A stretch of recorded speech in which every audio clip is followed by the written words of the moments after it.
Bueno, en las dos clases de hoy lo que vamos a ver son formas de inmunointervención, pero en la primera parte vamos a ver con un poquito más de detalle lo que son las vacunas, cuál es el fundamento, qué tipos de vacuna, para qué se requieren, básicamente porque nos interesa que manejen mejor esta forma de inmunointervención. Y en la segunda parte lo que vamos a ver son otras modalidades y solo vamos a ver algunos ejemplos de las múltiples formas que hay de intervenir sobre el funcionamiento del sistema inmune.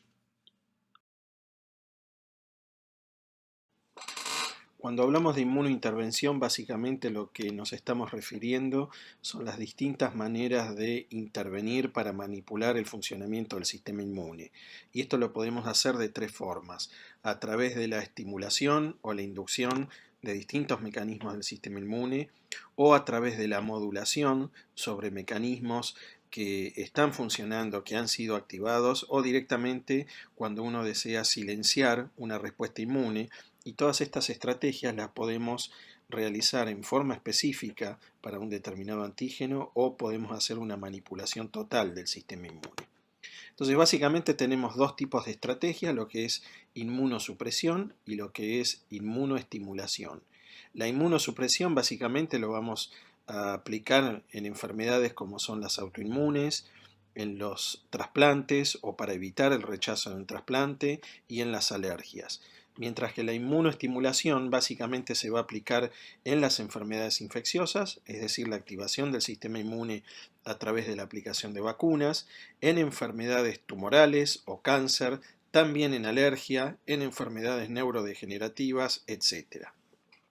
Lo que se ha observado en las últimas décadas y en los últimos 2 siglos es que la salud de la población en general se ha mejorado a partir de la actuación o la intervención a distintos niveles, mejorando las condiciones de hábitat, mejorando las condiciones de nutrición, de higiene y de vacunación. Se han logrado avances muy importantes, pero básicamente los dos aspectos que han impactado con mayor intensidad en la mejora de la salud de la población es tener agua potable y tener vacunas disponibles y mejores planes de vacunación.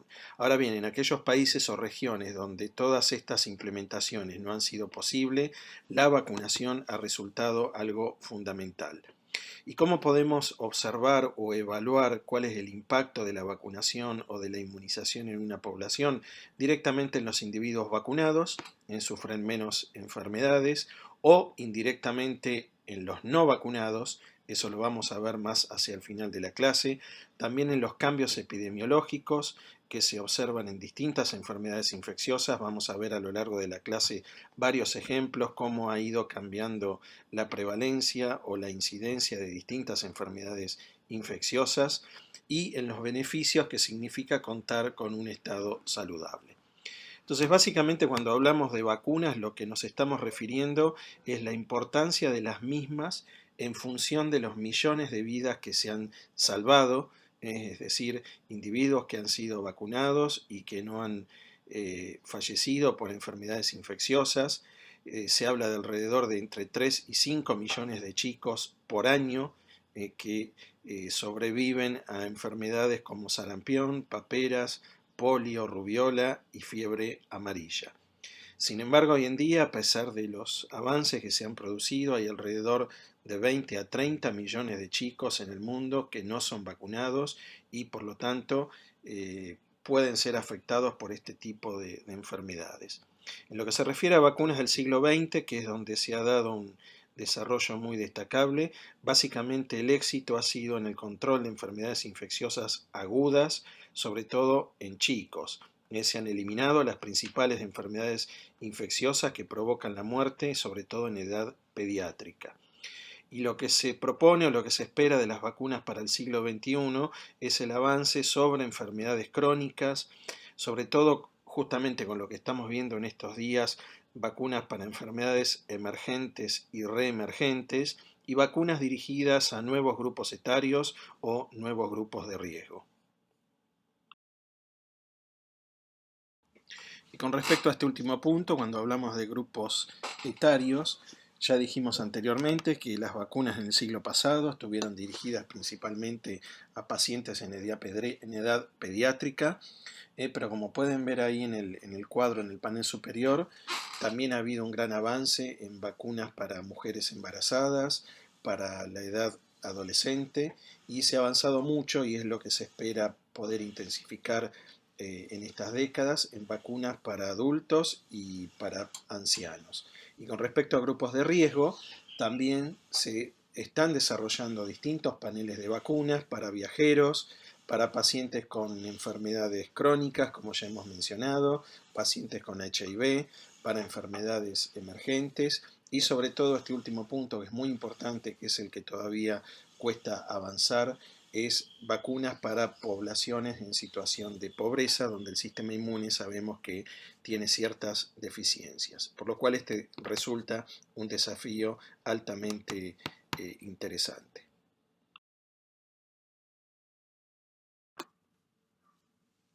Entonces, volviendo a lo que son las inmunoterapias o procedimientos de inmunointervención, también se las puede clasificar como inmunoterapia activa o inmunoterapia pasiva.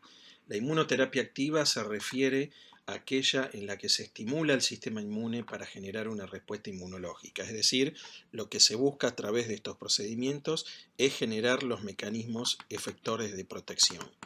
Y esto se logra a través del empleo de vacunas, a través del empleo de inmunoterapia con péptidos, la aplicación de citoquinas, etc. Y por otro lado, cuando nos referimos a inmunoterapia pasiva, significa administrar directamente el componente del sistema inmune que genera protección. Y este componente se lo puede generar in vitro o se lo puede generar in vivo. Y básicamente nos vamos a referir a lo que es seroterapia, anticuerpos monoclonales y otros factores que vamos a ir viendo a lo largo de la clase. Entonces, a partir de ahora vamos a hablar de mecanismos de inmunización activa y puntualmente de lo que son las vacunas. Entonces, hoy en día no hay duda que se consideran a las vacunas como el mayor éxito de la biomedicina en la historia. Ha tenido un impacto muy importante en lo que es el incremento en la expectativa de vida. Cuando hace decenas de miles de años la expectativa de vida del ser humano era de 25 años, luego pasó a 45 años, en el siglo pasado fue de 60 o 70 años y se espera que para el 2030 sea de 90 años. Es decir, que aumenta 2,5 años por cada década transcurrida. Y esto ha impactado notablemente en lo que es la salud pediátrica. Los chicos, como dijimos, ya no se mueren por infecciones comunes o prevenibles, y también ha generado que la población de ancianos se haya incrementado marcadamente en las últimas décadas, como podemos ver en el gráfico de la derecha. Por lo tanto, lo que es la distribución de las poblaciones humanas han cambiado mucho en cuanto a la relación entre chicos, adultos y ancianos, y esto es importante considerarlo al momento del desarrollo de los calendarios o los planes de vacunación. Lo que es importante resaltar es que la vacunología ha sido una ciencia empírica en los últimos 200 años, porque se considera que la primera vacuna fue creada hace aproximadamente 200 años, y siempre lo que se ha hecho es diseñar o proponer una vacuna y luego hay que probar si funciona. Por eso hablamos que es algo totalmente empírico. Pero así todo ha resultado un éxito rotundo en la medicina, y hoy en día, como dije anteriormente, permite salvar millones de vidas por año. Es el procedimiento más eficiente y económico para generar protección en la prevención de infecciones. Como hemos dicho anteriormente, básicamente el éxito de las vacunas reside en evitar enfermedades infecciosas agudas. Ese es el primer objetivo de estas vacunas y lo que se ha logrado, sobre todo, como les dije, en las vacunas del siglo XX. Pero hay otro aspecto que es muy importante, que es que han permitido disminuir el uso de antibióticos, o lo que se llama la creación de los supermicroorganismos o microorganismos multiresistentes. Este tipo de microorganismos han ocasionado un enorme número de muertes por año. En este momento se cree que hay alrededor de 700.000 muertes por año, y se proyecta para el año 2050 alrededor de 10 millones de muertes por año. Por lo tanto, es un fenómeno que está aumentando y frente a lo cual debemos prestar especial atención. Ahí tienen la foto de quien fue el que lo describió en la década del 70 y hoy en día es algo que está totalmente aceptado y se puede reconocer en distintas poblaciones. Entonces, básicamente este tipo de microorganismos multiresistentes se han originado por el uso indiscriminado y masivo de los antibióticos por parte de la población. Esto permite generar patógenos o microorganismos cada vez más patogénicos. También han alterado lo que es la composición de la microbiota o el microbioma, y esto ha generado distintos tipos de enfermedades disregulatorias que están básicamente moduladas por la composición del microbioma. Tengamos en cuenta que el primer antibiótico fue creado en el año 1930 y el último antibiótico fue creado, descubierto en 1984. De ahí en más, los nuevos antibióticos lo que son es derivados de los anteriores, y se va generando esta multiresistencia, como ya sabemos, por la transmisión horizontal de resistencia a antibióticos entre las bacterias a partir de la transmisión de la información genética en forma de plásmidos. Por lo tanto, es fundamental tener en cuenta que con la vacunación, además de evitar enfermedades infecciosas, estamos poniendo un freno al desarrollo de bacterias multiresistentes. Por otro lado, es importante resaltar que no existe resistencia a las vacunas, a diferencia de la evolución de los microorganismos, y algo que es muy importante es que hace algunas décadas este tipo de microorganismos solo se observaban en pacientes hospitalizados, es decir, eran infecciones intrahospitalarias, pero actualmente ya se las observa en la comunidad. Y la Organización Mundial de la Salud lo que ha dividido es, según este tipo de microorganismos, la prioridad ya sea crítica, alta o media, por lo cual debemos prestar especial atención en la vigilancia por la aparición de estos microorganismos multiresistentes o de nuevos microorganismos que se van a ir creando con el tiempo. Y en este gráfico podemos ver claramente cómo se produce la evolución de las distintas drogas frente a distintas enfermedades infecciosas y lo que son las vacunas. Entonces, como dijimos anteriormente, el último antibiótico fue descubierto en el año 1984 y fíjense que a partir de entonces ha disminuido el diseño o la creación de nuevos antibióticos, al mismo tiempo que han aumentado el número de vacunas o distintos tipos de vacunas que se están estudiando. Por lo tanto, esto claramente explica cómo, frente al deterioro en la disposición de nuevos antibióticos, tenemos cada vez una mayor cantidad de variedad de vacunas.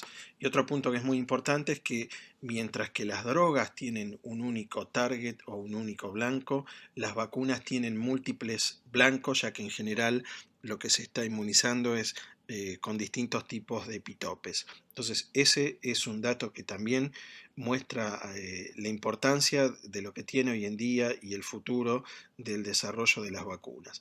Por lo tanto, es muy importante contar con nuevas vacunas, diseñar nuevas vacunas o estudiar nuevas vacunas frente al masivo uso de antibióticos, la posibilidad de que se agoten los mismos y sobre todo de que se generen con el tiempo patógenos con capacidad mayor de resistir a los mismos. Para hacer un poquito de historia y que tengan una idea de cómo ha sido el desarrollo de las vacunas a lo largo de los siglos, vamos a hacer una muy breve mención. Esta información la pueden encontrar en internet, está disponible con bastante detalle.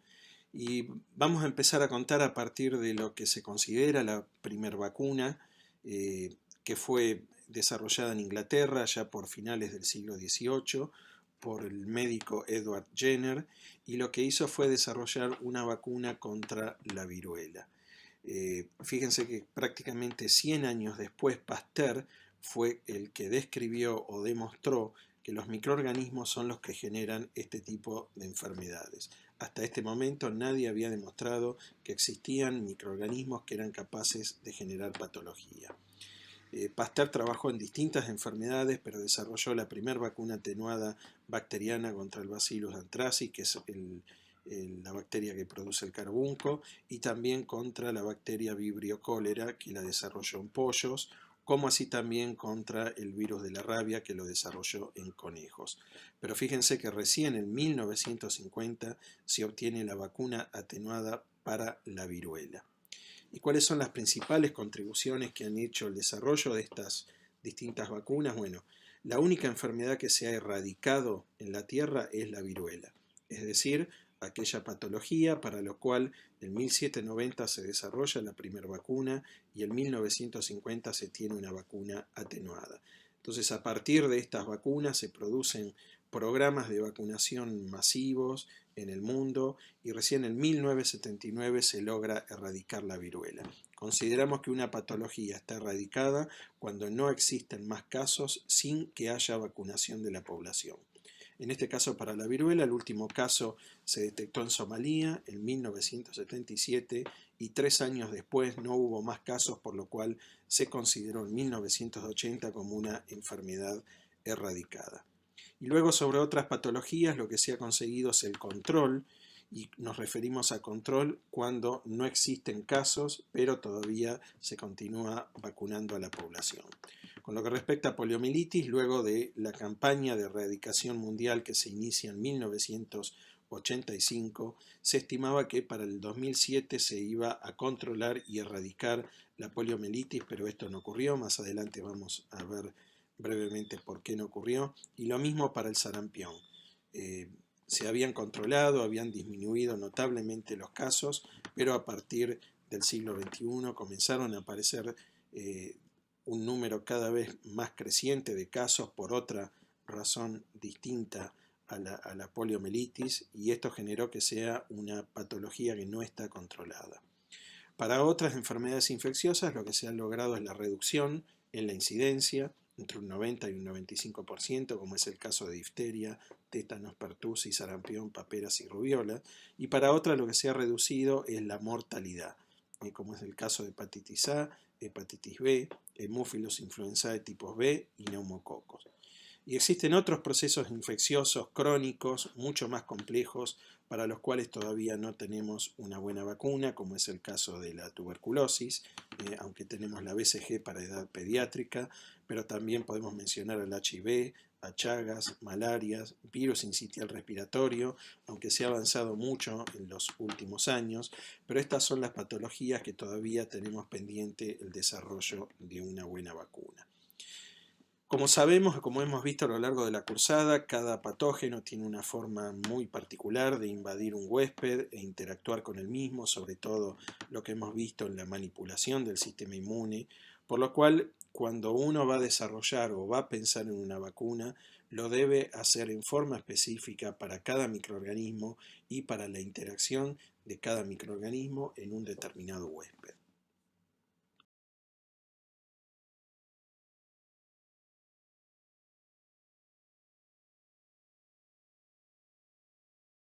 Entonces, para definir de alguna manera lo que es una vacunación o una vacuna, es exponer al organismo al agente causante de una enfermedad infecciosa o porciones de este microorganismo para educar al sistema inmune e inducir los mecanismos efectores protectores similares a los generados en la exposición natural.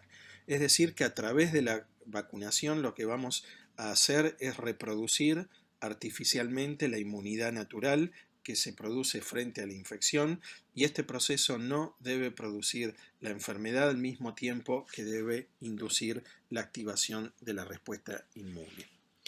Entonces definimos una vacuna ideal como una vacuna que se da en una única dosis para generar protección de por vida frente al patógeno y también que genere protección frente a otros microorganismos relacionados sin producir la patología o sin producir efectos adversos. Entonces, al momento de diseñar y sobre todo al evaluar una vacuna, como vamos a ver más adelante, lo que se va a evaluar es la seguridad, es decir, estudiar si la vacuna genera efectos adversos, la inmunogenicidad, es decir, si esta determinada vacuna genera la activación del sistema inmune, o mejor dicho, si genera una alta activación de la respuesta inmune, y también vamos a evaluar lo que es la eficacia, es decir, si esa activación del sistema inmune previene la infección o la enfermedad. También se debe evaluar que sea estable en el tiempo, que sea económica, de fácil escalado, pensando la posibilidad de vacunar grandes poblaciones. Pensemos actualmente en lo que es COVID, que debemos vacunar al mundo entero, es decir, 7.000 millones de individuos, y eso es un aspecto muy importante al momento de considerar el escalado de una vacuna. También debemos considerar que la protección debe ser duradera, con un número bajo o restringido de inmunizaciones. La vacuna además debe prevenir la transmisión del microorganismo de un individuo a otro. En lo posible, la conservación de la vacuna no debe depender de cadena de frío, aunque si esto es necesario es un problema que se resuelve fácilmente. Evitar el uso de jeringas y sobre todo que no requiera de un profesional para administrarla, lo cual va a facilitar la vacunación masiva, y esto se han logrado distintos avances en los últimos años en este sentido. Y fíjense aquí en este cuadro que tienen las enfermedades infecciosas contra las cuales tenemos vacunas. Fíjense que son alrededor entre 20 y 30, esto en los últimos años se ha incrementado, pero no tenemos un número muy elevado de vacunas disponibles. Y a partir de la experiencia o del éxito de los programas para vacunación contra viruela que comenzaron en el año 1974 y como dijimos se logró la erradicación por el año 1980, la Organización Mundial de la Salud generó lo que se llama Programa Expandido de Inmunización o EPI en 1974, y el primer objetivo de este programa fue que todos los chicos del mundo recibieran al menos protección o vacuna frente a 6 enfermedades pediátricas, como son la difteria, pertusis, tétano, sarampión, poliomielitis y tuberculosis. Posteriormente se agregó la hepatitis B. Al momento de que se produjo el lanzamiento de este programa, solo el 5% de la población de chicos en el mundo estaba recibiendo vacunas.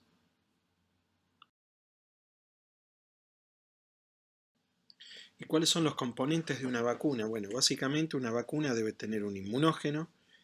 En algunas se agrega un adyuvante, en otras es parte del inmunógeno y en otras vamos a necesitar contar con un sistema de delivery o distribución. El inmunógeno lo que hace es activar al sistema inmune y genera la especificidad. En general estos inmunógenos pueden ser un microorganismo vivo, obviamente va a estar atenuado, es decir, un microorganismo que mantiene cierta capacidad de infección pero no genera patología.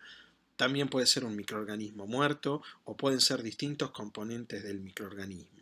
Pueden ser proteínas recombinantes, genes sintéticos, etc.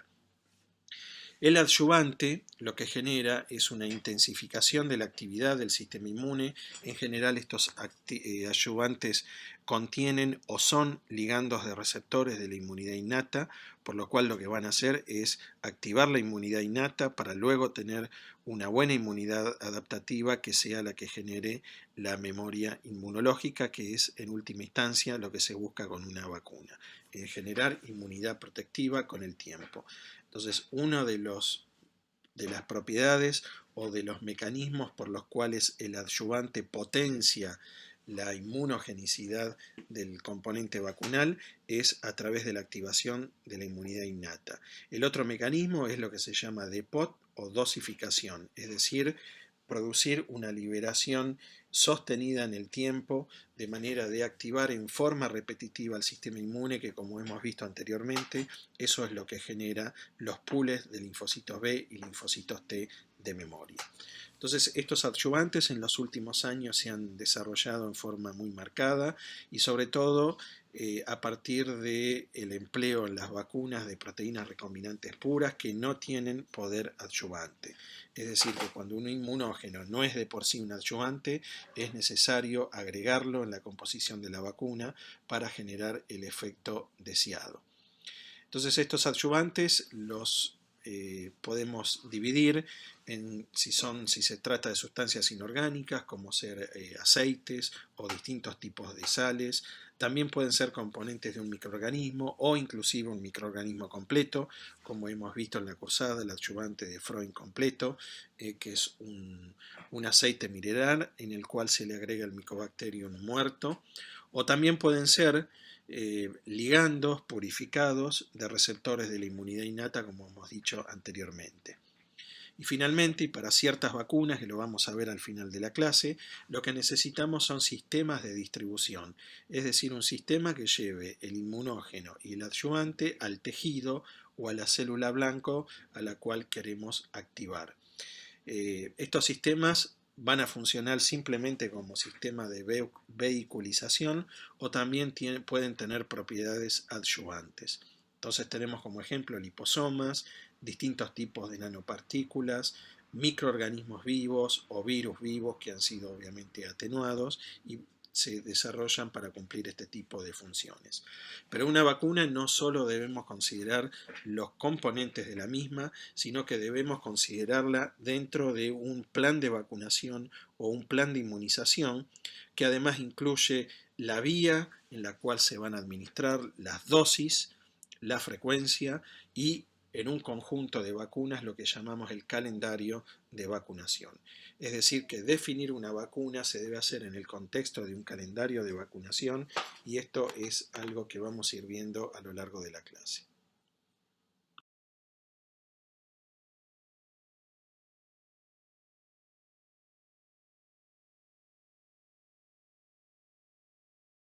Y en esta tabla lo que tenemos son las distintos tipos de características según las vacunas y en primera instancia, dependiendo del tipo de vacuna, como vimos en la diapositiva anterior, cuáles van a ser los mecanismos efectores que se van a inducir. A esta altura de la cursada creo que están en condiciones de poder evaluar y poder predecir qué tipo de mecanismo efector se va a generar dependiendo del tipo de vacuna, y esto es fundamental en el diseño. Esto es lo que el inmunólogo debe tener en cuenta cuando diseña una vacuna, básicamente en generar un mecanismo efector que uno presupone que va a ser protector frente a la exposición al microorganismo. Y también podemos ver en la tabla distintas condiciones de seguridad, de producción, etc.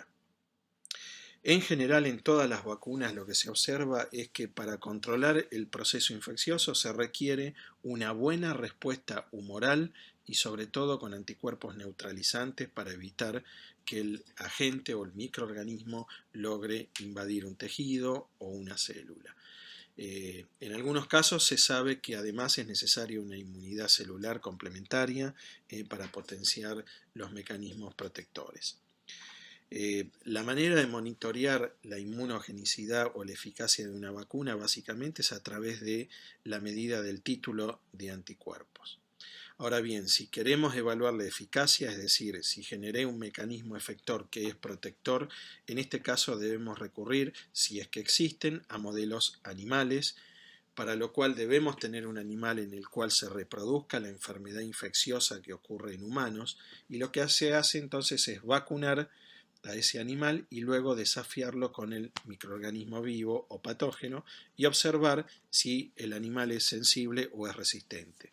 En los casos en que esto no es posible porque no existe un modelo animal o un modelo preclínico, directamente lo que se observa es en poblaciones humanas vacunadas si esta población desarrolla la enfermedad o no cuando es expuesta al microorganismo natural. Y debido a la coyuntura por la pandemia ocasionada por el virus del SARS-CoV-2, vamos a ver un poquito más en detalle lo que son las vacunas para infecciones virales. Entonces, como podemos ver en el panel de la derecha, se están ensayando distintos tipos de procedimientos o estrategias utilizando virus muertos, virus atenuados o componentes virales como proteínas enteras de cubiertas o péptidos sintéticos provenientes de estas proteínas, o si no ácidos nucleicos como DNA o directamente RNA dentro de vectores virales.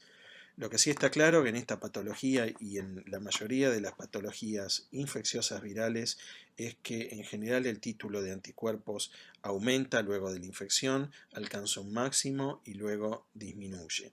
Y esto se debe básicamente a la aparición de una respuesta inmune que en tiempos tempranos, digamos en las primeras horas o primeros días, básicamente lo que va a estar operando son los mecanismos de la inmunidad innata, y aquí son fundamentales los mecanismos dependientes de interferón tipo 1, como hemos visto anteriormente, pero también pueden participar otro tipo de células de la inmunidad innata.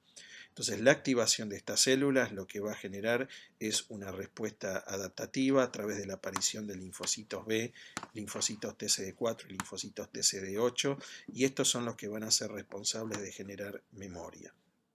Entonces, básicamente es muy importante tener una respuesta inmune innata que se active en los primeros momentos de la infección para poder generar una memoria inmunológica. Y en general lo que se observa es que en las infecciones virales, luego de la desaparición de las partículas virales y del periodo sintomático, lo que se observa es un aumento, un incremento en el título de anticuerpos y sobre todo de anticuerpos neutralizantes. Por lo tanto, la estrategia, como dijimos anteriormente, en este tipo de enfermedades infecciosas es diseñar vacunas que generen este tipo de anticuerpos neutralizantes para bloquear la entrada del virus a la célula.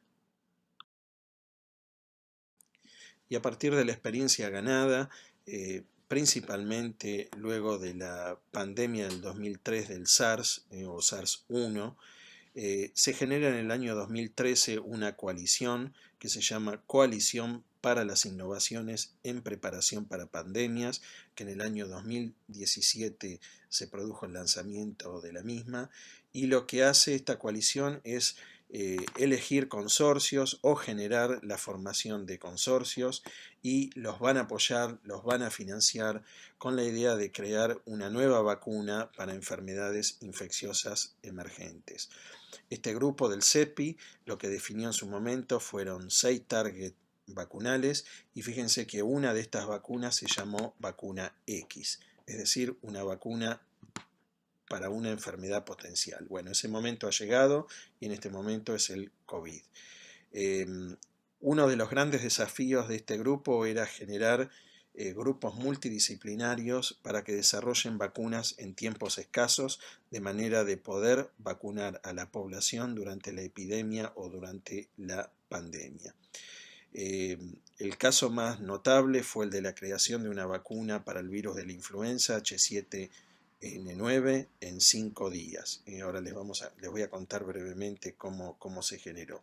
Pero bueno, no solo necesitamos innovar en el desarrollo de vacunas, esto lo podemos ver actualmente con la pandemia de COVID, sino también que tiene que haber una innovación global en el testeo, en los tratamientos, en el control de la transmisión y sobre todo lo que estamos viendo actualmente en minimizar daños a nivel de economía y de la calidad de vida de la población.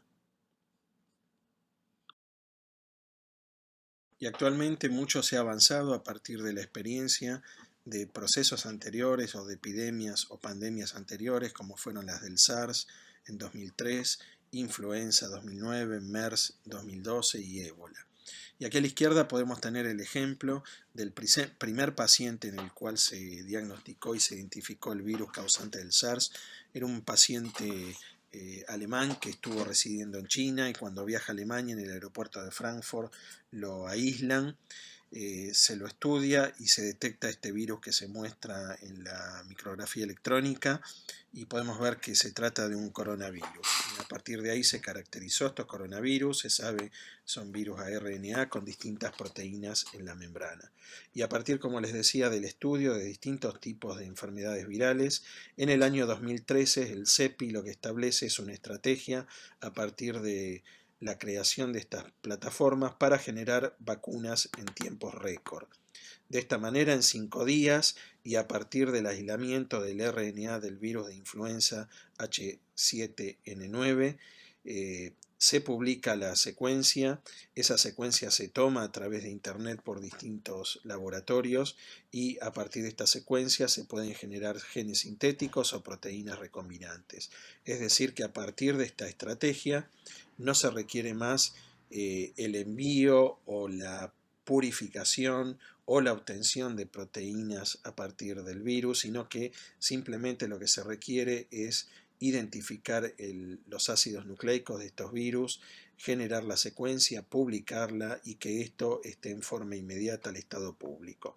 Entonces, de esta manera es como se han generado distintas estrategias para, sobre todo, diseñar vacunas a RNA, y debemos aclarar que en este momento no existe ninguna vacuna RNA que se encuentre licenciada, pero es una de las grandes perspectivas que tiene este proyecto.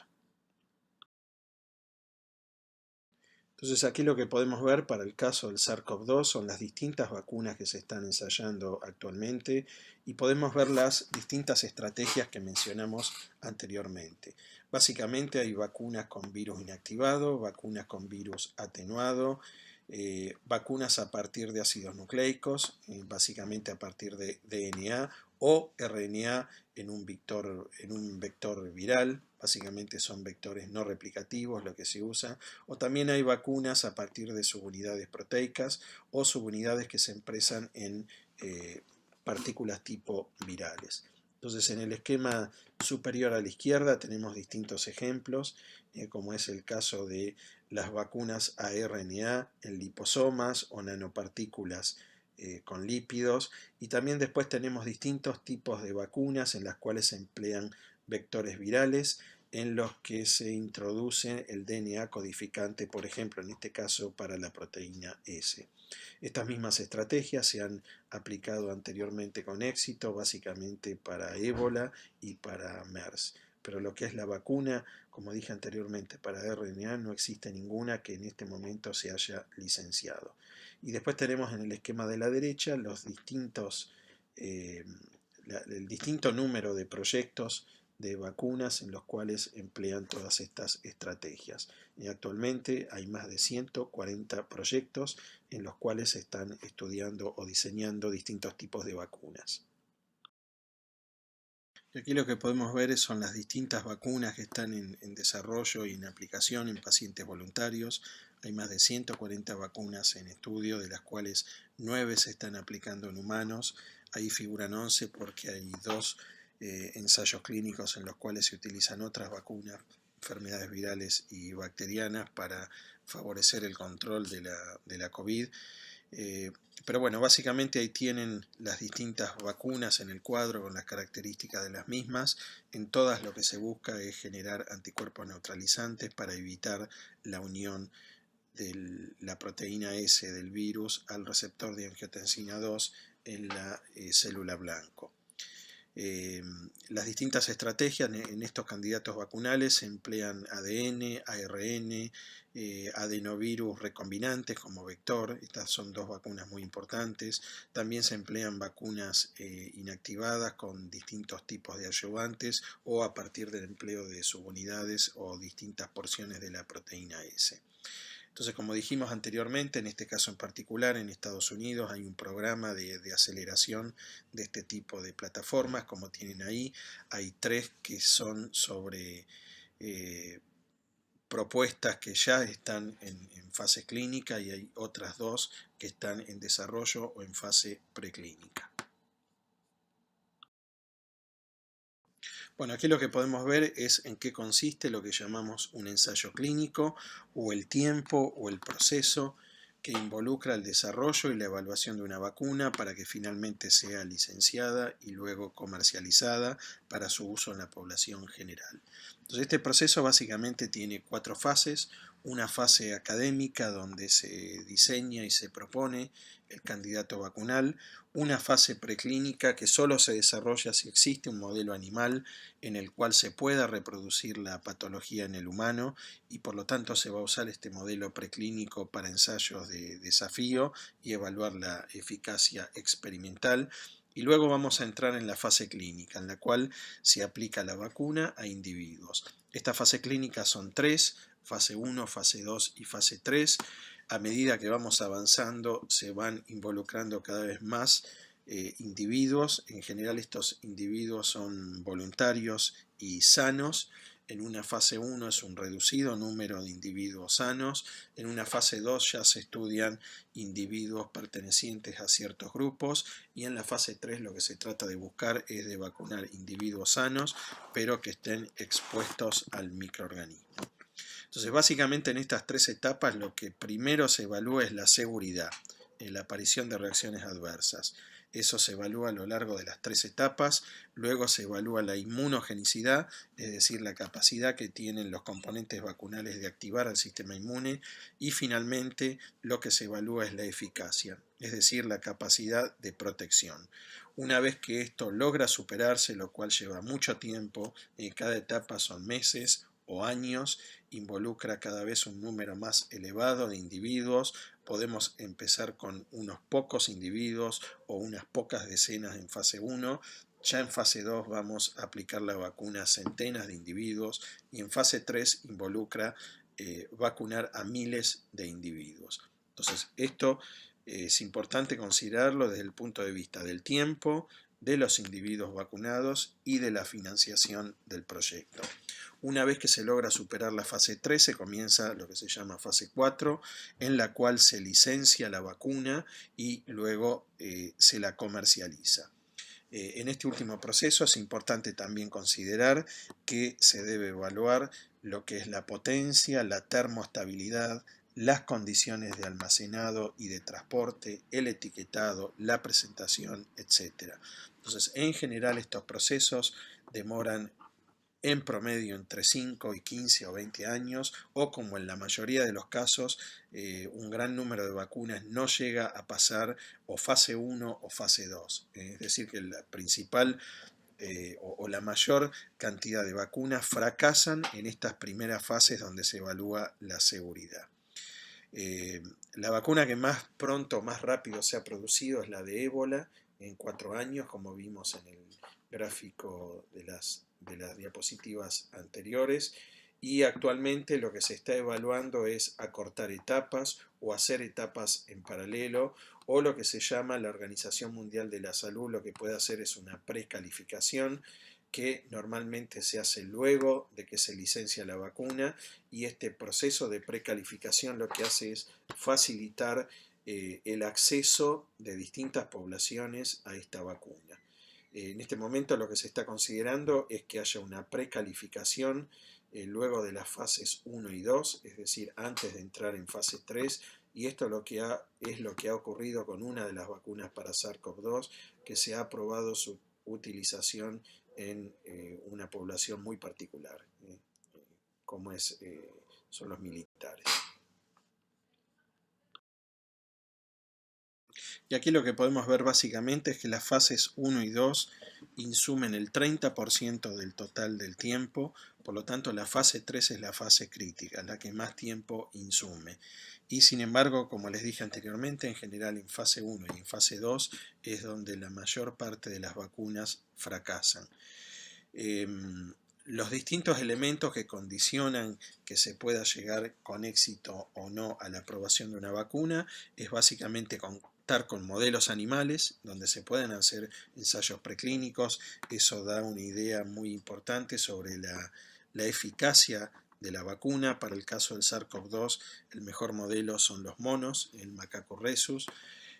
Luego, en este caso, lo que debemos contar es con la disponibilidad de ensayos de capacidad neutralizante, es decir, que no solo alcanza con medir la presencia de anticuerpos específicos, sino que también hay que evaluar la capacidad neutralizante de los mismos de evitar el ingreso del virus a la célula. También otro dato que es muy importante es contar con poblaciones que estén expuestas naturalmente a la infección viral. Por eso habrán escuchado que la vacuna de Oxford o la vacuna de Inglaterra, que proviene del consorcio entre la Universidad de Oxford, específicamente el Instituto Jenner y la empresa AstraZeneca, ha comenzado a vacunar luego de probar en fase 1 y fase 2 en la población británica, ha comenzado a vacunar a la población en Brasil, sobre todo en San Pablo y en Río de Janeiro, donde existe una alta circulación viral. Esto no en todos los casos es posible contar con este tipo de poblaciones. También es importante desarrollar biomarcadores de protección y, como dijimos antes, es crucial lo que es el tiempo y la financiación, y con respecto al tiempo lo estamos viendo actualmente con la pandemia COVID. Es fundamental, frente a la inexistencia de inmunidad protectiva, desarrollar una vacuna en el menor tiempo posible. Y una vez que se encuentre o se alcancen los grados de eficacia deseados, un desafío muy importante es poder obtener la vacuna en las condiciones de producción adecuadas y sobre todo el escalado a miles de millones de dosis para vacunar la población del mundo. Por lo tanto, lo que quiero decir con esto es que llegar a licenciar o aprobar una vacuna implica mucho tiempo y dinero. Por lo cual, si se logra hacer una vacuna para COVID en 12 a 18 meses, va a ser un récord.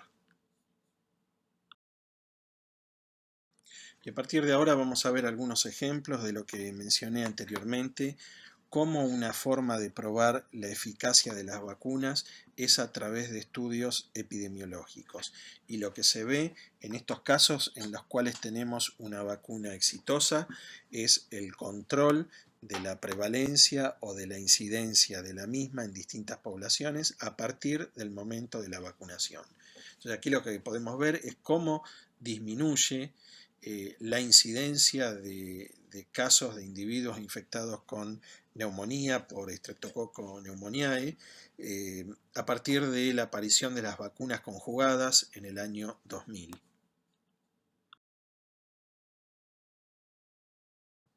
Lo mismo ha ocurrido para sarampión. Es importante resaltar que sarampión es una de las enfermedades infecciosas que tiene mayor transmisibilidad entre humanos y mayor mortalidad. Y fíjense cómo luego que se licencia la vacuna y se comienzan los planes de inmunización a nivel mundial, cómo disminuye drásticamente el número de casos de individuos infectados por sarampión. Vamos a ver un poquito más adelante qué es lo que ha ocurrido a partir del año 2014, cuando esta patología ya debería haberse controlado completamente. Como podemos ver en el gráfico de arriba, cómo ha disminuido a partir de la vacunación la mortalidad por sarampión, y también podemos observar cómo ha disminuido la mortalidad por tos convulsa o fiebre tifoidea luego de la implementación de los programas de vacunación masivos. Y esto es lo que ha ocurrido con la poliomielitis. Como hemos visto anteriormente, a partir de la década del 50 que se desarrollan las vacunas a virus atenuado, como es la Sabin, o a virus muerto, como es la Salk. Fíjense que prácticamente 30 años después se empieza a controlar la enfermedad. Y ahí tienen un mapa donde pueden observar la variación de la incidencia entre 1988 y 1998, y esto básicamente se debe a que a partir de 1985 se implementaron programas agresivos de vacunación a nivel mundial, y pueden observar cómo se ha reducido la incidencia de esta patología. Se consideraba que a esta altura debería ser una enfermedad erradicada. Sabemos que es una enfermedad controlada en América. Hace muchos años que no se observa ningún caso, aunque se sigue vacunando, por eso estamos hablando de control. Pero básicamente lo que ha ocurrido es lo siguiente.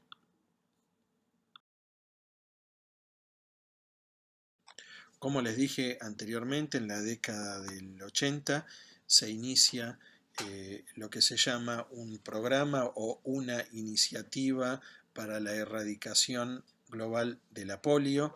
Esto tuvo un efecto muy marcado, como vimos en los gráficos anteriores, pero por distintos motivos y en determinadas regiones, básicamente en Afganistán, en Nigeria y en Pakistán, donde no se aplica la vacuna. Estos son países endémicos donde hay circulación viral, y a raíz de esto es lo que se considera que no sea una patología totalmente erradicada. Lo que sí logró este programa es reducir en un 99% la circulación del virus en el mundo y, como dije anteriormente, a partir de la década del 90 no han existido más casos en América. En 2014 India fue el último país en detener con éxito la polio, pero hasta que no se elimine la circulación viral de estos países va a ser muy difícil que se disminuya o se elimine el riesgo de importación y de transmisión del virus en el resto del mundo. Y ahora vamos a ver algunos ejemplos donde podemos ver claramente y gráficamente a partir de datos obtenidos en Estados Unidos cómo a partir de la vacunación se reduce drásticamente el número de casos o la circulación del virus. En este caso podemos verlo a partir de la década del 60 con la implementación de los programas de vacunación de sarampión, cómo se ha reducido drásticamente el número de casos de individuos infectados.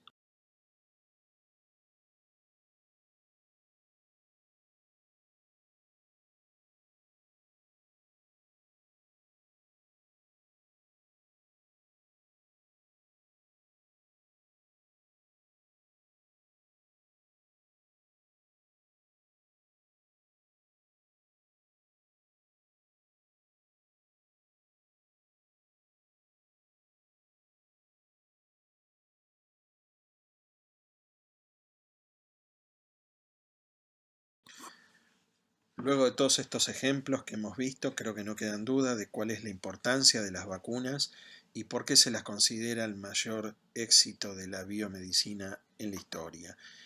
Sabemos que a través de la vacunación entonces se puede reducir la mortalidad, sobre todo por enfermedades infecciosas agudas y principalmente en pacientes en edad pediátrica. También a través de la vacunación de individuos adultos y ancianos se ha logrado incrementar la expectativa de vida y también ha sido importante para reducir la generación de nuevos patógenos multiresistentes, aunque este es un punto que todavía se requiere mucho trabajo para poder avanzar. Pero sí sabemos que a través de la vacunación es un arma muy importante para poder prevenir el desarrollo de nuevos patógenos multiresistentes, de manera de poder controlar los procesos infecciosos que ocasionan los mismos. Además, esto debería generar en un futuro, con mayor porcentaje de población vacunada, una menor utilización de antibióticos en forma indiscriminada. Entonces, prevenir las infecciones no solo salva vidas, sino que también reduce la habilidad de los microorganismos de desarrollar resistencia y por lo tanto incrementar su patogenicidad.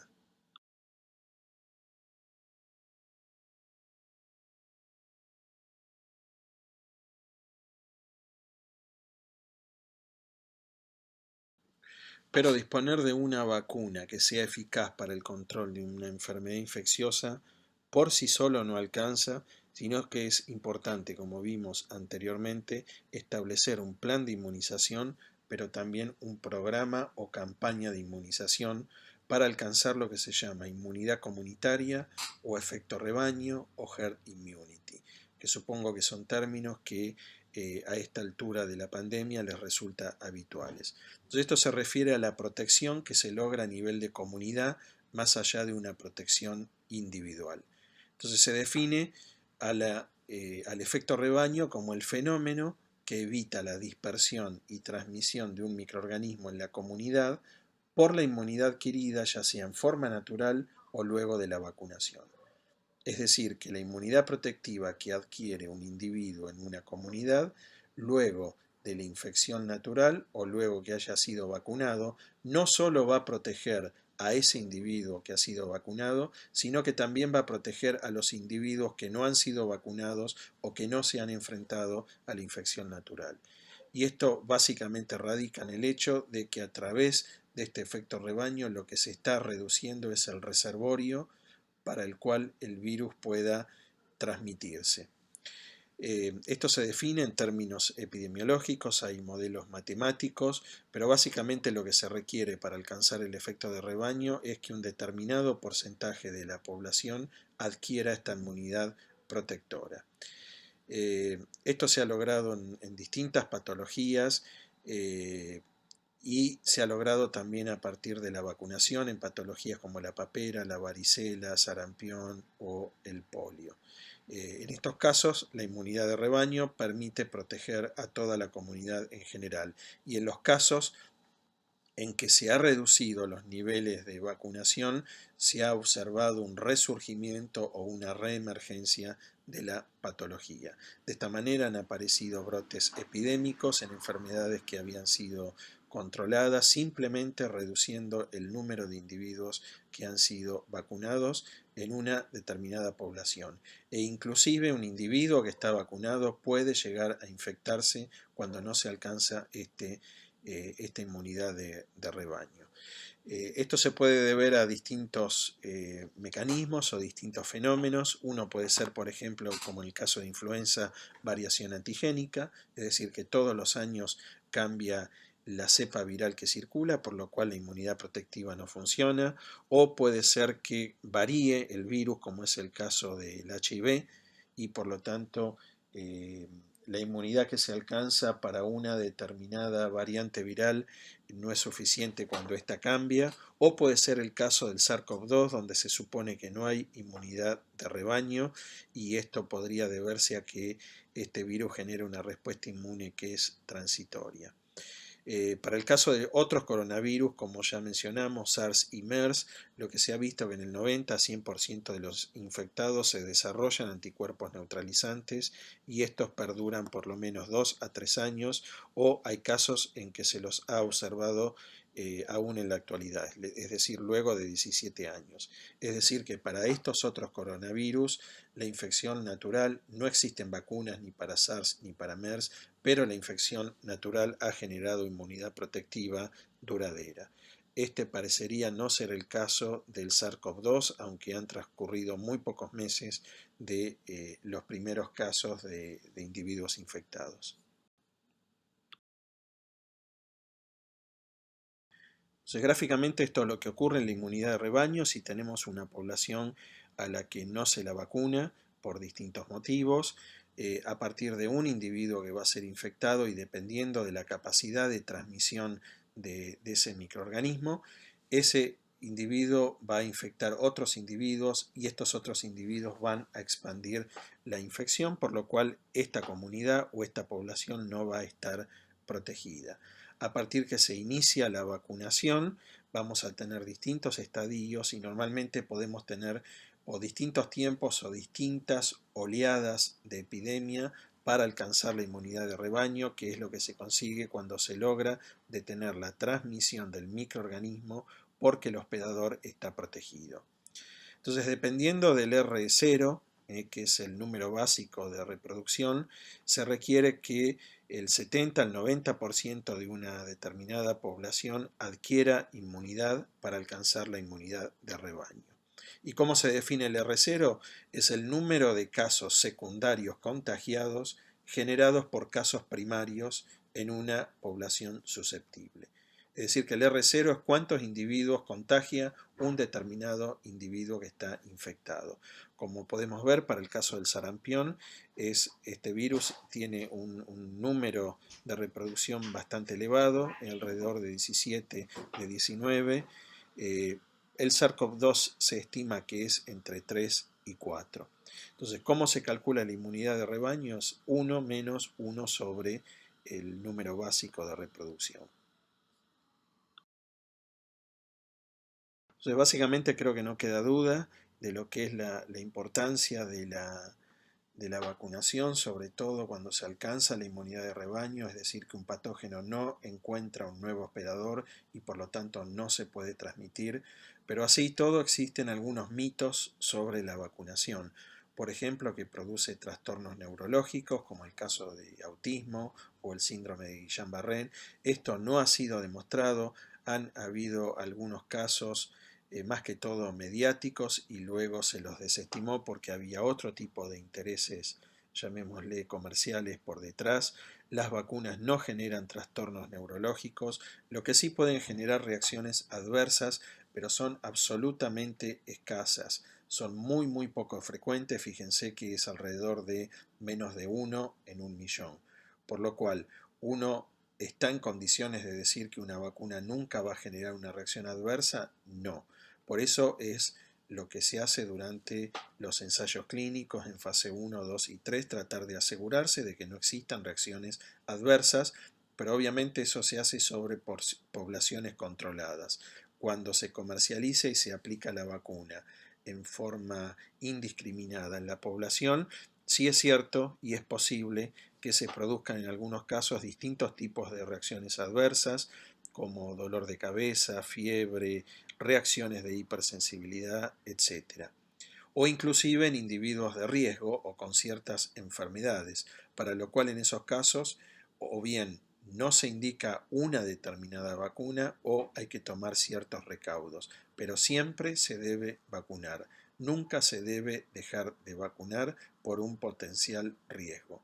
No hay ninguna duda hoy en día que la vacunación protege o confiere protección individual y sobre todo confiere protección colectiva. El riesgo de intentar generar una inmunidad protectiva en forma natural es que ese proceso infeccioso puede tener una alta mortalidad o también puede ser que no genere una inmunidad protectiva duradera en el tiempo.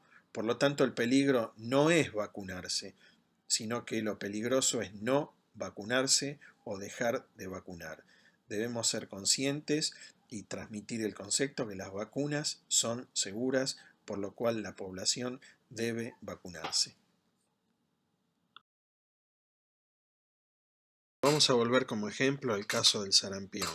La vacuna se empieza a aplicar en el año 1967 y fíjense cómo se reducen drásticamente el número de casos a partir de los planes o programas de vacunación masiva en Estados Unidos. Sabemos que el sarampión es una enfermedad altamente contagiosa en chicos y produce complicaciones severas en adultos con una alta mortalidad. Alrededor de 100.000 individuos mueren por año. Previo a la vacunación, es decir, a 1967, el 90% de la población se enfermaba y morían de 2 a 3 millones de individuos por año. Y a su vez una persona que no estaba vacunada tenía un 90% de chances de enfermarse si se ponía en contacto con un individuo infectado. Y como vimos anteriormente, la tasa de infección es de alrededor de 17 a 18, es decir, que un individuo transmite el virus a 17 o 18 personas, por lo cual la posibilidad de contagio es extremadamente alto. Lo que se logra con la vacuna es una eficiente reducción o protección de la enfermedad en aproximadamente un 97% de los casos. Por eso a partir de 1994 en Estados Unidos se proponen erradicar el sarampión de América y esto se logró prácticamente hasta el año 2000, pero a partir de entonces comenzaron a aparecer distintos brotes epidémicos en Estados Unidos y distintos países de América. A partir de esta campaña de 1994 de vacunación masiva en América, se la declara controlada en el 2000, ya que no hubo ningún caso en los últimos 12 meses y se estima que se protegió de la muerte a 21 millones de personas. Pero fíjense que a partir del año 2006 se comienzan a observar brotes epidémicos en distintos países, aún aplicándose la vacuna. Hubo en 2006 6.500 casos, muchos individuos vacunados y lo que se estaba produciendo era una reducción de la vacunación de la población. Y a partir del 2016 se está observando un crecimiento sostenido de casos por falta de vacunación, no solo en Estados Unidos, sino también en Europa y en África. Es decir, que se está produciendo un rebrote de sarampión por falta de vacunación y esto es lo que ha imposibilitado el control y la erradicación de esta patología infecciosa. Y esto se atribuye básicamente a los movimientos antivacunas que existen en el mundo y que cada vez son más numeroso, para lo cual debemos prestar especial interés. Ahora, esto es inconcebible en un caso que es una patología de muy fácil diagnóstico. Además, no hay reservorios animales, solo el hombre es el reservorio, entonces es mucho más fácil de controlar, pero además la vacuna, que es una vacuna a virus vivo atenuado, es una vacuna muy eficaz y seguro, por lo cual es incomprensible que se hayan producido este tipo de brotes. Lo que se ha observado es que el virus de sarampión ha cambiado, por eso se aplican dosis a los 18 años. Anteriormente se aplicaban dos dosis, una al año de vida y otra a los 4 a 6 años, y eso confería un 97% de protección y muy alta seguridad, pero actualmente en algunos países se está aplicando también a los 18 años. Pero el principal problema no es la variación del virus, sino estos movimientos antivacuna. Y como dijimos anteriormente, el riesgo de la disminución de los porcentajes de individuos en una población que son vacunados es que no alcancemos el efecto de inmunidad de rebaño, por lo cual las personas que no están vacunadas y las que están vacunadas van a estar en riesgo. Es decir, que esta falta de vacunación lo que está haciendo es aumentando o agrandando el reservorio en los cuales puede propagarse el virus. El riesgo son los individuos más vulnerables, como ser adultos y embarazadas, y también esto puede generar con el tiempo riesgo, como dijimos anteriormente, en individuos vacunados. Y finalmente vamos a hablar de las vacunas mucosales a partir de lo que hemos visto, del conocimiento que se ha alcanzado en los últimos años del sistema inmune de mucosas, y lo que hoy en día conocemos es que las mucosas son la principal vía de entrada de numerosos patógenos, y alrededor del 90 al 95% de los patógenos ingresan por piel, tracto respiratorio o tracto gastrointestinal, y como pueden ver en el gráfico de la izquierda en el panel superior, el número de individuos que mueren por enfermedades infecciosas que afectan el tracto respiratorio o gastrointestinal es muy elevado. En el gráfico de abajo podemos ver los datos de mortalidad y morbilidad, y también se conocen perfectamente cuáles son los patógenos que ingresan por cada una de estas mucosas y el tipo de patología que producen. Por lo tanto, no hay duda que el desarrollo de vacunas mucosales va a significar un importante aporte para la protección a nivel de estas mucosas.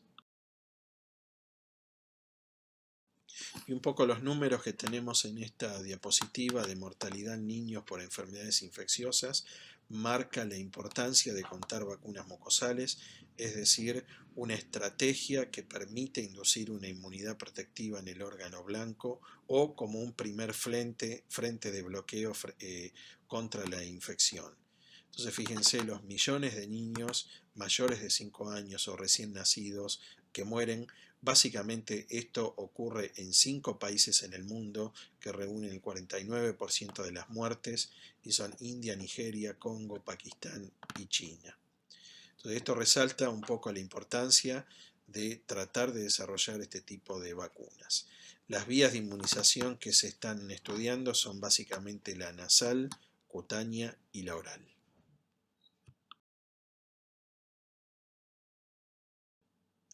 Entonces, un aspecto muy importante, como podemos entender a esta altura, que si uno logra generar una inmunidad protectiva local, es decir, en una determinada mucosa, también vamos a estar protegiendo a otras mucosas, dado que éstas están intercomunicadas entre sí, y también vamos a alcanzar una inmunidad sistémica.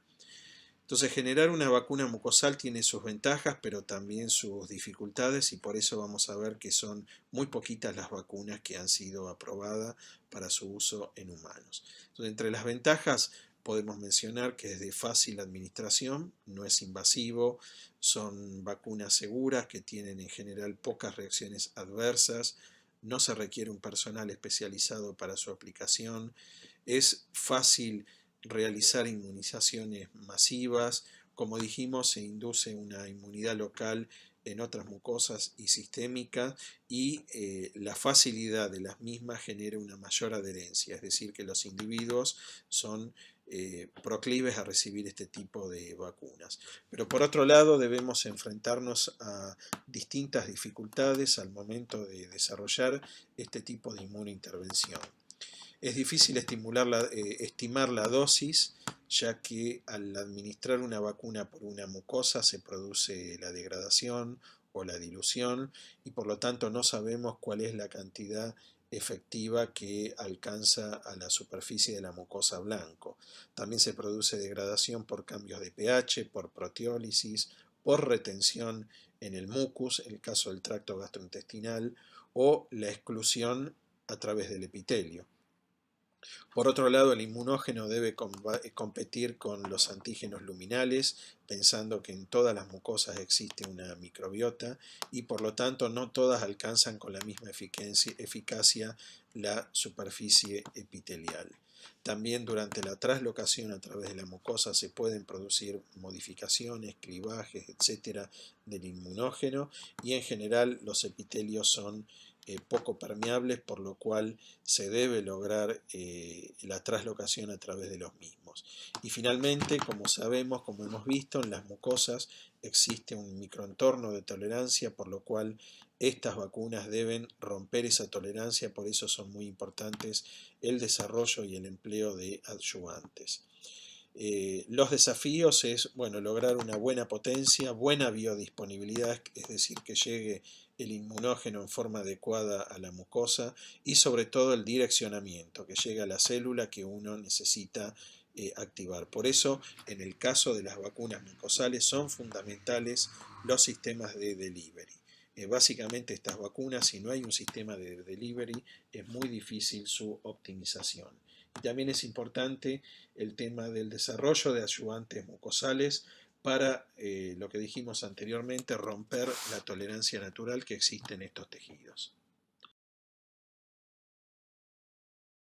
Entonces, básicamente, ¿cuáles son los componentes que debe tener una vacuna mucosal? Bueno, obviamente el inmunógeno, se utilizan microorganismos atenuados, es importante, las mejores vacunas son con microorganismos atenuados porque mantienen la capacidad de atravesar la superficie mucosal, pueden ser virus o bacterias, también se utilizan microorganismos completos muertos o componentes de los microorganismos, subunidades, proteínas, péptidos, etc. Con respecto a los adyuvantes, se han desarrollado en los últimos años un gran número de adyuvantes, pero como vamos a ver a continuación, muy poquitos son los que se han aprobado para su uso en humanos. Y finalmente lo que tenemos son, como dijimos, los sistemas de delivery o de direccionamiento, que además muchos de ellos tienen capacidad adyuvante, es decir, que pueden estimular al sistema inmune y no solo proteger al inmunógeno en el tránsito por la mucosa, sino que también activar la inmunidad innata. Entonces ahí tenemos en la tablita distintos componentes que se están utilizando o se están, mejor dicho, estudiando como adyuvantes mucosales.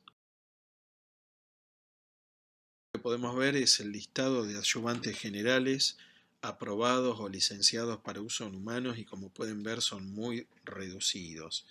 El primero que se empezó a utilizar es el alum o hidróxido de aluminio, allá por 1924, y hasta hace relativamente poco tiempo era el único adyuvante permitido en vacunas para humanos, hasta 1997 que se aprueba el monofosforil lípido A, que es un derivado del LPS.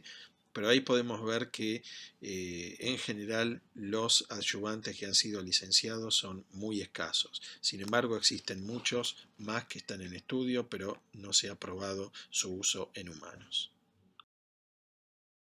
Respecto a los sistemas de delivery o direccionamiento, estos son desarrollos mucho más recientes.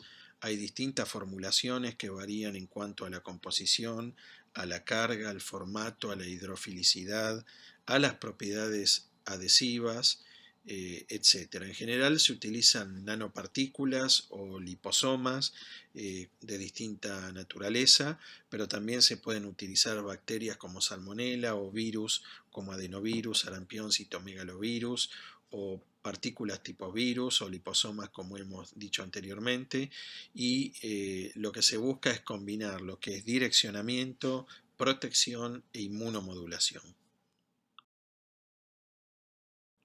Entonces, si bien actualmente la mayor parte de las vacunas son sistémicas, estamos en condiciones de entender qué ventajas tendría contar con vacunas mucosales.